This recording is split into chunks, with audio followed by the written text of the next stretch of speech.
The ice beneath Olivia's boots gave way with a sound like thunder splitting the earth, and in the single heartbeat before she plunged into the freezing water of the creek, she understood she was going to die. The Dakota Territory winter of 1882 showed no mercy to anyone foolish enough to trust a thaw-weakened crossing, and as the frigid water closed over her head, dragging her under the solid sheet above, every nerve in her body screamed in white-hot agony that felt paradoxically like burning. Her heavy wool coat became an anchor, her skirts wrapped around her legs like iron chains, and the current swept her sideways beneath the ice where no light penetrated, where her frantically scrabbling fingers found only the smooth, unyielding underside of her frozen tomb. Olivia Edwards had come to Sioux Falls 3 months earlier to teach at the newly established schoolhouse. A spinster at 22 with honey-colored hair and gray eyes that her mother back in Philadelphia had always said were too serious for a woman. She had wanted adventure, wanted to matter in a place where educated women were scarce and desperately needed. She had not wanted this, lungs burning, vision darkening, the terrible silence of the water filling her ears as her body began to shut down from the cold. Samuel Olson heard the crack from 50 yards away where he was checking his fence line. The sound carried across the snow-covered prairie with crystalline clarity, and something in that sharp report made his gut clench with intuition. He was 24, a cattle rancher who had staked his claim 2 years prior with money saved from 6 years of trail drives and hard living. His father had been Norwegian, his mother a tough Dakota woman who had taught him to listen to the land, and right now the land was screaming that something was wrong. He urged his bay gelding into a gallop, snow flying up around them, his breath coming in clouds of white vapor. When he reached the creek crossing, he saw the dark hole in the ice and the scatter of footprints leading right to its edge. Without thinking, without even dismounting, he scanned the ice downstream and saw it, a dark shape visible through a thinner section about 20 feet from the break, moving sluggishly with the current beneath the surface. Samuel hit the ground running, pulling the rope from his saddle as he went. He did not test the ice, did not waste time with caution. He could see the shape was a person, could see the way they had stopped moving, and he knew that every second meant the difference between life and death. The ice groaned under his weight as he threw himself flat and crawled toward the thinner section, distributing his bulk as best he could. The cold bit through his clothes instantly, but he ignored it, focusing only on the dark mass beneath the surface. He smashed through the thin ice with his elbow, then his fist, again and again until his knuckles bled and the hole was large enough. The water was so cold it felt like knives on his exposed skin. He plunged his arm in up to the shoulder and grabbed fabric, wool, anything he could catch, and hauled with every ounce of strength in his body. The woman who emerged was limp and blue-lipped, her eyes closed, ice crystals already forming in her soaked hair. Samuel dragged her across the ice toward the shore, not bothering with gentleness, only speed.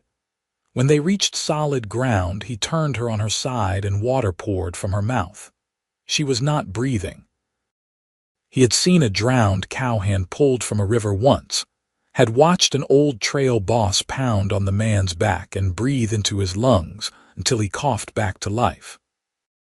Samuel did the same now, tilting her head back, covering her cold mouth with his own, breathing his warmth and air into her still body. He pressed on her chest the way he had seen done, counting, breathing, pressing, over and over while his own body began to shake from the cold of his soaked sleeve and the adrenaline coursing through him.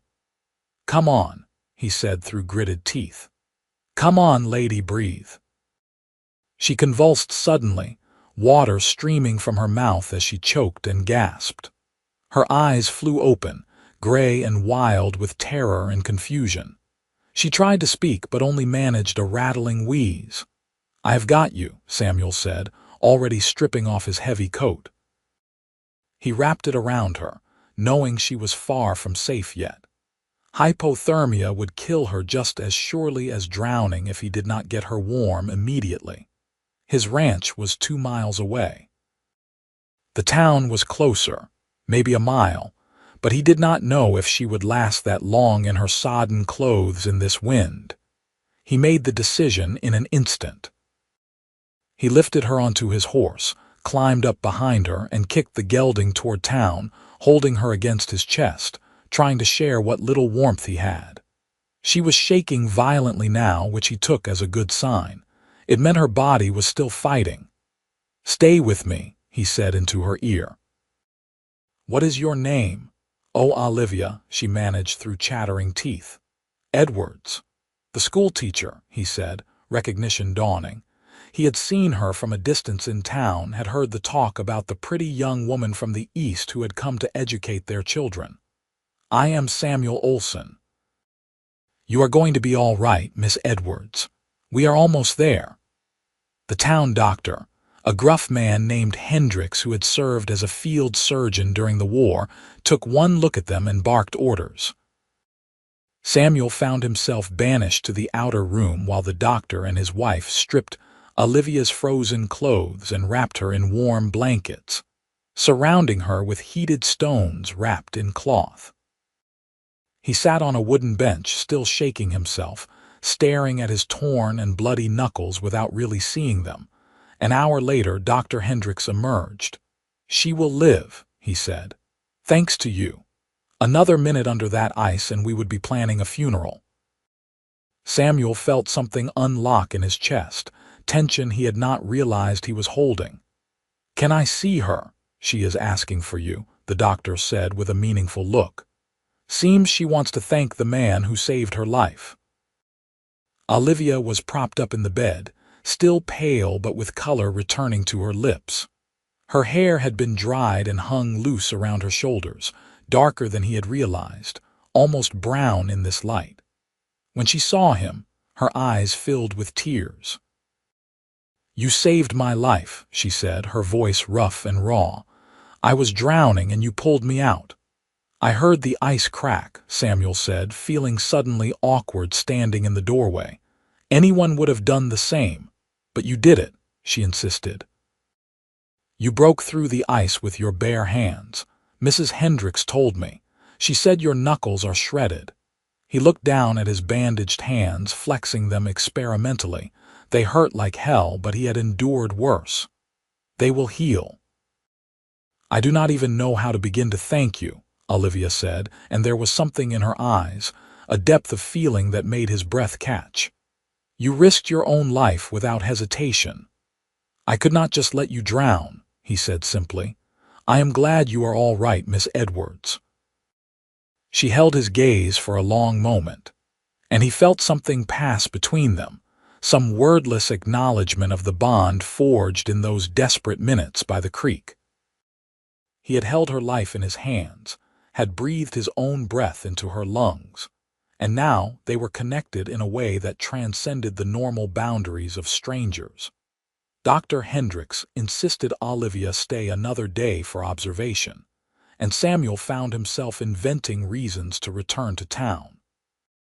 He brought her books from the general store, claiming he thought she might be bored. He brought wildflowers that he had somehow found blooming in a sheltered spot near his ranch, despite the lingering winter. Each time he visited, they talked longer, discovering shared interests and compatible temperaments. Olivia told him about Philadelphia, about her family and her decision to come west. "My father thought I was insane," she said. "He wanted me to marry Mr. Harrison, a banker's son with excellent prospects and absolutely no imagination. I wanted more than tea parties and calling cards. I wanted to make a difference." "And do you regret it?" Samuel asked. "Coming here, I mean, nearly dying in a frozen creek." She smiled, and it transformed her serious face into something luminous. "Ask me again in a few days when I can feel my toes. But no, I do not regret it. How could I when it brought me here to this moment? He felt his heart kick hard against his ribs. You might feel differently when the shock wears off. I do not think so, she said softly. I think perhaps I was meant to fall through that ice. I think perhaps you were meant to hear it. Samuel had never been a man who believed much in fate or destiny. Life on the frontier was too hard and random for such romanticism. But sitting there in the fading afternoon light, watching the way the sun caught the gold in Olivia's hair, he found himself willing to reconsider. When she was released back to her small room behind the schoolhouse, Samuel made a point of checking on her regularly. It started as simple concern for her welfare, making sure she had fully recovered, but it quickly became something more. He found himself timing his trips to town to coincide with the end of the school day, waiting outside like one of the children he had once been, hoping for a glimpse of her, a few words of conversation. The town noticed. In a place as small as Sioux Falls, nothing remained private for long. The ladies of the church began inviting them both to the same social gatherings. The proprietor of the general store teased Samuel about his suddenly frequent need for supplies. The children at school whispered and giggled when he appeared at the door. I am causing you trouble, Samuel said one April afternoon as they walked along the creek, carefully avoiding the spot where she had fallen through. The ice was long gone now, replaced by rushing meltwater and the first green shoots of spring. People are talking. Let them talk, Olivia said, her hand tucked into the crook of his arm. I do not care what they say. They will expect me to court you properly, he said, trying to keep his tone light even as his pulse hammered, with intentions toward marriage. She stopped walking and turned to face him. And do you have such intentions, Mr. Olson? He looked down at her, at this woman who had come into his life through the most dramatic circumstances imaginable, who had somehow worked her way into his thoughts and dreams until he could not imagine his days without her in them. I do, he said. If you would have me, I know I am just a rancher and you come from a cultured family back east. I cannot offer you the kind of life you are accustomed to. I do not want the life I am accustomed to, Olivia said fiercely. I want this life. I want you, Samuel. I have wanted you since I opened my eyes and saw you leaning over me, since I realized you had fought death itself to bring me back. He kissed her then, there beside the rushing creek with the spring sun warm on their faces. It was his first kiss, and he suspected it was hers as well, clumsy and sweet and full of promise. When they broke apart, both were smiling. I should speak to your father, Samuel said. Ask his permission properly. We are in the Dakota Territory, Olivia laughed, and I am 22 years old. I do not need his permission. But if you want to write to him, I am sure he will be relieved I am marrying anyone at all after the scandal of my running off to become a teacher. They married in June, when the prairie was gold with wildflowers and the sky stretched forever in all directions. The ceremony took place in the small church, with most of the town in attendance. Olivia wore a simple white dress that she had sewn herself, and Samuel wore his best suit, the one he had brought from Norway as a child and had barely grown into. When he slipped the plain gold band onto her finger, his hands shook slightly, and she steadied them with her own, her gray eyes shining with love and certainty. The first year of their marriage was an education for both of them. Olivia continued teaching at the schoolhouse through the fall term, riding out to the ranch each evening where Samuel would be waiting. She learned to manage a household on the frontier, to cook over a wood stove, to preserve vegetables and meat for the long winter. Samuel learned that having a wife meant companionship in the evenings, someone to talk through the challenges of the day, someone whose opinion mattered as much as his own. The winter tested them. The blizzards that year were fierce and frequent, and more than once they found themselves snowed in for days at a time. But they had each other, and the small ranch house that Samuel had built with his own hands became a haven of warmth and intimacy. They read together by lamplight, Olivia introducing him to novels and poetry he had never encountered. He taught her to play chess with a set carved from antler bone. They made love and talked late into the night and discovered all the small daily rhythms that bind two lives into one. In the spring, Olivia discovered she was pregnant. She told Samuel one evening after supper, watching his face carefully for his reaction. He was silent for a long moment, processing the information, and then he crossed the room in 3 strides and pulled her into his arms. "A baby," he said, wonder in his voice. "We are going to have a baby. Are you happy?" she asked, though she could feel his joy in the way he held her. "Happy does not begin to cover it," he said into her hair. "You have given me everything, Olivia. A home, a family, a reason to build something that matters. I love you more than I have words to express." The pregnancy was difficult. Olivia suffered from terrible sickness in the early months, and Samuel worried constantly, remembering how close he had come to losing her once already. But she was strong, stronger than she looked, and she bore the discomfort with grace and humor. Their son was born in January of 1884, 2 years almost to the day after Samuel had pulled Olivia from beneath the ice. The labor was long and frightening, and Samuel paced the kitchen while Mrs. Hendricks attended to his wife in the bedroom. When he finally heard the baby's cry, thin and reedy but unmistakably alive, he felt tears stream down his face. Mrs. Hendricks emerged carrying a tiny bundle. "You have a son," she said, "a healthy boy, and your wife is asking for you." Olivia was pale and exhausted, but her eyes were bright when Samuel entered the room. She held their son against her chest, the baby already rooting for milk. "Look what we made," she said softly. "Is he not perfect?" Samuel knelt beside the bed, touching one finger to the baby's impossibly small hand. The infant's fingers wrapped around his, gripping with surprising strength. "He is perfect," Samuel agreed, his voice thick with emotion. "What should we name him?" They had discussed names throughout the pregnancy but never settled on anything definite. Now, looking at their son's red face and dark hair, Olivia said, "James, after your father." "James Olson," Samuel said, testing it out. "I like it. James Edwards Olson." The years that followed were full and rich.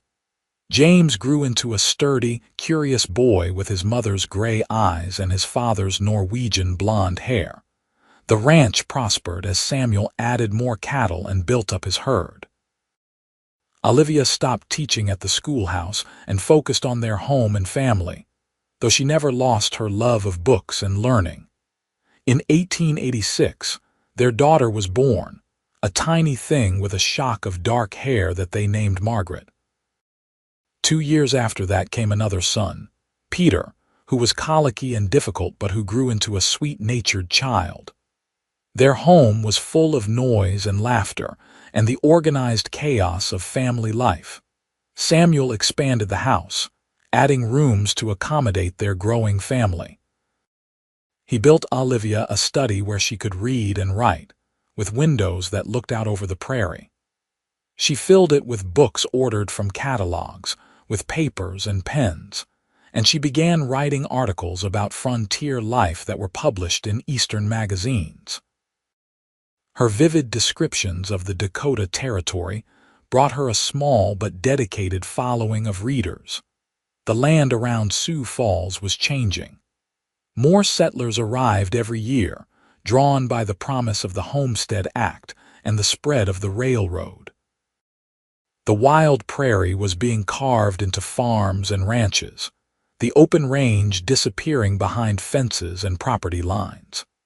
Samuel watched the changes with mixed feelings, understanding that progress was inevitable while mourning the loss of the untamed landscape he had first encountered as a young man. Through it all, the love between Samuel and Olivia only deepened. They still walked beside the creek sometimes in the evenings, after the children were asleep, holding hands and talking about their days. Olivia would point out the exact spot where she had fallen through the ice all those years ago, the spot that had become the hinge point of their lives. You ever think about what would have happened if you had not been checking that fence line that day? She asked one summer night when the fireflies were dancing over the water. I try not to, Samuel said honestly. It terrifies me to think how easily I might have missed you, how different everything would be. I think you would have found me eventually, Olivia said, leaning her head on his shoulder. Maybe not that day, maybe not that way, but somehow, we were meant to find each other. I am not sure I believe in meant to, Samuel said, but I believe in you, I believe in us. I believe in the life we have built together. As their children grew, Samuel made sure they all knew the story of how their parents met. He told them about the crack of the ice and the desperate race against time, about breathing life back into their mother's lungs on the frozen shore. James, the eldest, loved the story and begged to hear it over and over. Margaret preferred the parts about the courtship and the wedding. Peter, the youngest, just liked knowing that his father was a hero. The years turned into decades. James grew up and took over more of the ranch work, proving himself a capable and dedicated rancher. Margaret surprised everyone by announcing her intention to become a doctor, inspired by Dr. Hendricks, who had saved her mother's life. Peter became a teacher like his mother, taking a position at a school in Rapid City. Samuel and Olivia grew older together, their hair turning gray, their faces marking the passage of time. But they still looked at each other with the same love and wonder they had felt in those early days. They still held hands. They still talked late into the night. They still walked beside the creek when the weather was fine. In 1910, 28 years after Samuel had pulled Olivia from beneath the ice, they celebrated their anniversary with their 3 children, their 8 grandchildren, and half the town of Sioux Falls. It was a grand party held at the ranch, with tables laden with food and a fiddle band playing on the porch. Samuel stood with Olivia under the stars, watching their family dance and laugh together, and felt a contentment so profound it was almost painful. "We did well," Olivia said, reading his thoughts as she so often did. "Look at all of this, Samuel. Look at what came from that single moment." "I would do it again in a heartbeat," he said. "Break through that ice 1,000 times if it meant having this life with you." She kissed him there in front of God and everyone, a kiss that still made his heart race after nearly 3 decades. "I love you," she said. "Thank you for hearing that crack. Thank you for not hesitating. Thank you for every day since." "I love you too," he said. "Always have, always will." The party continued long into the night, but Samuel and Olivia slipped away after a while, walking their familiar path down to the creek. The water ran smooth and gentle in the summer warmth, nothing like the dangerous ice-bound torrent it had been that winter day so long ago. They sat on the bank, their shoulders touching, listening to the sounds of their family celebrating in the distance. "You have any regrets?" Samuel asked. "About leaving Philadelphia, about choosing this life?" "Not a single one," Olivia said firmly. "This is exactly where I was meant to be. With you, with our family, with this land that has become as much a part of me as my own heartbeat." They sat in companionable silence for a while, watching the moon rise over the prairie. Finally, Samuel spoke. "I was terrified that day, you know. When I was trying to break through the ice to reach you. I did not know if I would be fast enough. I did not know if you would survive even if I pulled you out. But I knew I had to try. I could not live with myself if I did not try. And because you did, we got all of this," Olivia said, gesturing toward the ranch house where lights still blazed and music still played. Every moment of happiness, every challenge we faced together, every child and grandchild, all of it came from your courage in that single moment. Our courage, Samuel corrected. You fought to survive too. You could have given up under that ice, let yourself drift away, but you fought. And you kept fighting through the cold and the water in your lungs and everything after. We both fought for this life. As they walked back to the house, hand in hand like they had walked thousands of times before, Samuel thought about the randomness of life, about how one moment could change everything. If he had been checking a different section of fence that day, if he had been delayed even by a few minutes, if Olivia had chosen a different route to town, their paths might never have crossed. She might have died beneath that ice, and he would have lived his life never knowing what he had missed. But instead, they had found each other in the most dramatic way possible, and from that desperate beginning had built something beautiful and lasting. Their love had survived harsh winters and scorching summers, financial hardships and the countless challenges of frontier life. It had produced children and grandchildren, had enriched their community, had created ripples that would extend far beyond their own lifetimes. The party eventually wound down, and their children and grandchildren departed for their own homes. James kissed his mother's cheek and shook his father's hand, promising to return for Sunday dinner. Margaret hugged them both tightly, whispering that she had news about a new position at a hospital in Chicago. Peter lingered longest, talking with his father about the state of the ranch and his plans for the school. Finally, Samuel and Olivia were alone in their bedroom, preparing for sleep as they had done thousands of nights before. Samuel watched his wife brush out her long gray hair, still thick and beautiful despite the years, and felt a rush of gratitude so intense it almost brought him to his knees. "What is it?" Olivia asked, seeing his expression in the mirror. "I am just thinking about how lucky I am," he said. "How lucky we are." She set down her brush and came to him, cupping his face in her hands. "Not luck," she said. "Love. Commitment, the choice we make every day to stay together, to work through the hard times, to celebrate the good ones. That is not luck, my darling. That is us." He pulled her close, breathing in the familiar scent of her hair, feeling the steady beat of her heart against his chest. "I would change nothing," he said. "Not one single moment." "Neither would I," she said. "Even the scary parts, even the hard parts, it all led us here." They climbed into bed together, as they had done for 28 years, fitting together like two pieces of a puzzle. Samuel wrapped his arms around his wife, holding her close, and felt her relax into sleep against him.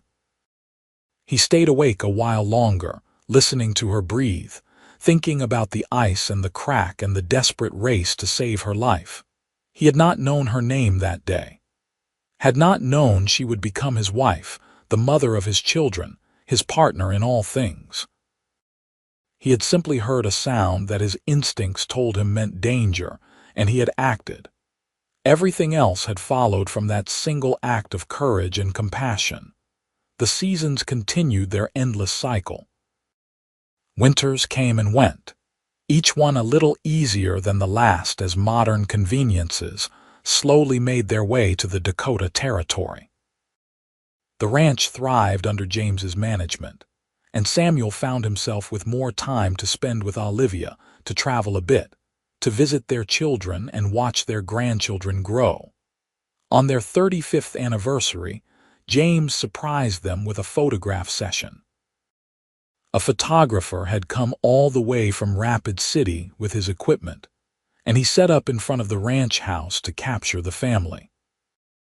Samuel stood with Olivia at the center, their children and grandchildren arranged around them, 3 generations of Olsons who existed because of a crack in the ice, and a cowboy who had chosen to investigate. The photograph captured them all, frozen in time like Olivia had once been frozen beneath the ice. But there was so much life in their faces, so much love and connection and shared history. When the photograph was developed and framed, Samuel hung it in their bedroom where they could see it every day, in the evenings when the work was done and the light was fading.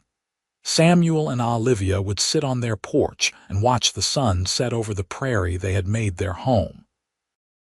They would hold hands and talk about their day, about their children and grandchildren, about the memories they had accumulated over the years. And sometimes they would talk about that winter day in 1882, about the ice and the water and the moment when everything changed. "I died that day," Olivia said once. "I was dead and you brought me back. You gave me not just my life, but this life. Everything I have, everything I am, I owe to you." "No," Samuel said firmly. "You gave yourself this life. You chose to come west. You chose to cross that creek. You chose to fight to survive. You chose me when you could have gone back to Philadelphia and married that banker's son. Every choice was yours. Then we gave each other this life," Olivia compromised. "Together, we built something neither of us could have built alone." "That I will agree with," Samuel said, kissing her temple. "Together, we are more than the sum of our parts." As they grew older still, their roles gradually reversed.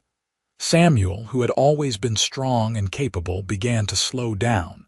His joints ached in the winter and he tired more easily. Olivia, who had once been the one needing rescue, became his caretaker, helping him with tasks that had once been second nature. "The rescuer needs rescuing now," Samuel joked one day when she helped him with his boots. "We take turns," Olivia said with a smile. "That is what partnership means. Sometimes you save me, sometimes I save you. It all evens out in the end." Their love remained constant through all the changes. If anything, it grew deeper and richer with time, like wine aging in a barrel. They knew each other completely, could finish each other's sentences, could communicate with just a glance. They had weathered every storm together and emerged stronger each time. In 1920, they celebrated their 38th anniversary with a quiet dinner at home, just the two of them. Their children had offered to throw another party, but Samuel and Olivia declined. They wanted this night to themselves, to remember and reflect on all they had shared.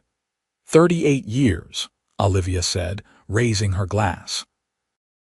"Who would have thought, when you pulled me out of that creek, that we would be here now?" "I think I knew," Samuel said. "Maybe not consciously, but somewhere deep down, when I was breathing air into your lungs and willing you to live, I knew you were meant to be mine. I knew I would spend the rest of my life loving you." "I knew it too," Olivia admitted. "When I opened my eyes and saw your face, I had never seen you before, did not know your name, but I felt this instant connection, this certainty that you were important, that we were important, together." They ate their dinner slowly, savoring each bite and each moment. They talked about their children and grandchildren, about the changes they had seen in the territory over the decades, about the life they had built on this patch of prairie. And they talked about the future, about the legacy they would leave behind. "I want our grandchildren to know the story," Samuel said. "Not just the dramatic parts about the ice, but everything after. The courtship and the wedding and the years of building this ranch and raising our family. I want them to understand that love is not just a single heroic moment. It is all the small moments after, the daily choices to stay and work and grow together." "They will know," Olivia promised. "Our story will live on through them, through their children and grandchildren." "We started something here, Samuel. Something that will endure long after we are gone." They finished their dinner and moved to the porch, wrapped in a shared blanket against the cool spring evening. The stars were brilliant overhead, the Milky Way a river of light across the dark sky. Samuel held Olivia close, feeling the familiar shape of her body against his, and thought about time and love and the strange paths life takes. "If I could go back," he said quietly, "back to that day when I was a young man checking fence lines, and if I could tell that young man what was waiting for him, what he would find when he heard that crack in the ice, I do not think he would believe me. The richness of it all, the depth of joy and sorrow and life, it is more than anyone could imagine." "Would you warn him?" Olivia asked. "About the hard parts, the struggles, the times when money was tight and the future uncertain?" "No," Samuel said without hesitation.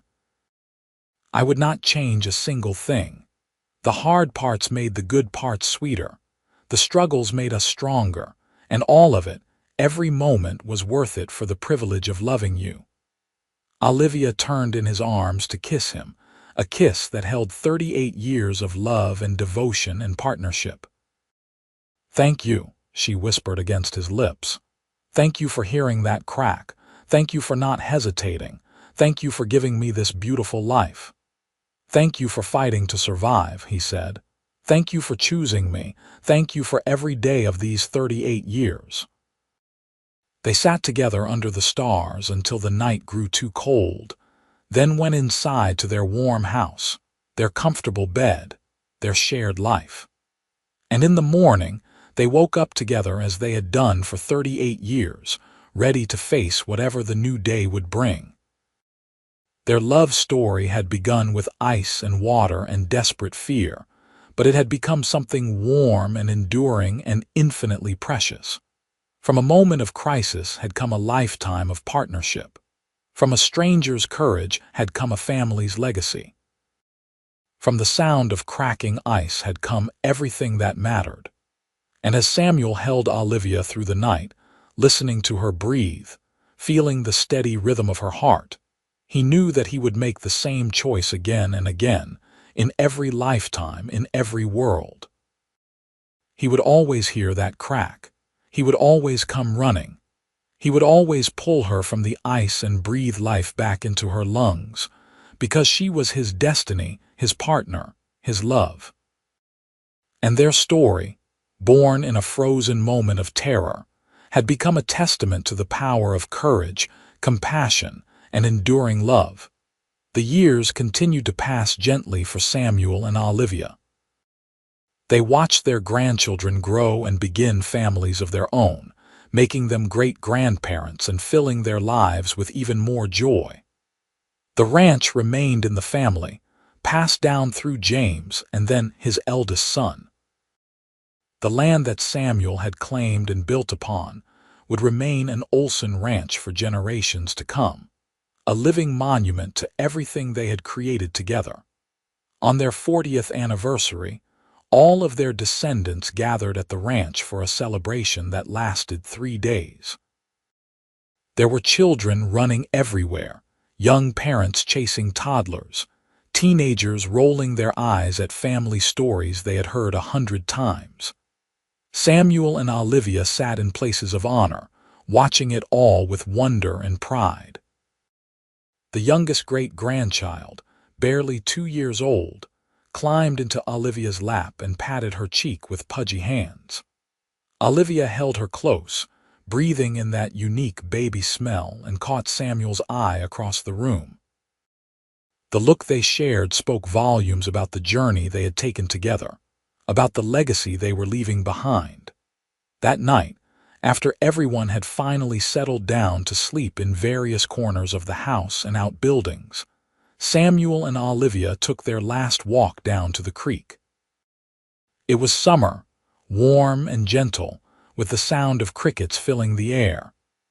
They moved slowly now, their steps careful, but they still made the journey to the spot that had become sacred to them. 40 years ago, I pulled you out of this creek, Samuel said, looking at the water flowing peacefully past. You were blue and lifeless, and I thought I had lost you before I even knew you. And now look at us. Look at everything that has come from that moment. I think about it sometimes, Olivia said softly. About how thin the line was between life and death, between everything we have and nothingness. If you had been delayed even a minute, if you had not heard the crack, If you had decided it was not worth investigating, everything would be different. But I did hear it, Samuel said. I did come running. I did pull you out, and I have never regretted a single moment of what followed. Neither have I, Olivia said. This life, this love, this family, it has been more than I ever dreamed possible. You gave me all of this, Samuel. You saved me in every way a person can be saved. And you saved me right back, he said. Before you, I was just existing, working my ranch, building something but not knowing why. You gave me purpose. You gave me a reason to build a future instead of just surviving the present. You made me whole. They stood together by the creek as the moon rose. Two people who had been young and strong when they met, and were now old and weathered, but no less devoted. The love that had sparked between them on that desperate winter day had only grown and deepened, becoming the foundation of everything good in their lives. We should head back, Olivia finally said. The house is full of people who will worry if we are gone too long. Let them worry a little, Samuel said with a smile. I want just a few more minutes here, just you and me and the memories. So they stayed, holding each other beside the creek where their story had begun, where Olivia had nearly died and where their love had been born. And when they finally walked back to the house, they did so with the certainty that whatever time they had left, whether it was years or months or days, they would face it together, just as they had faced everything for the past 40 years. Their love story, born in ice and terror, had become something eternal, something that would echo through their descendants for generations to come. And that was more than enough. That was everything.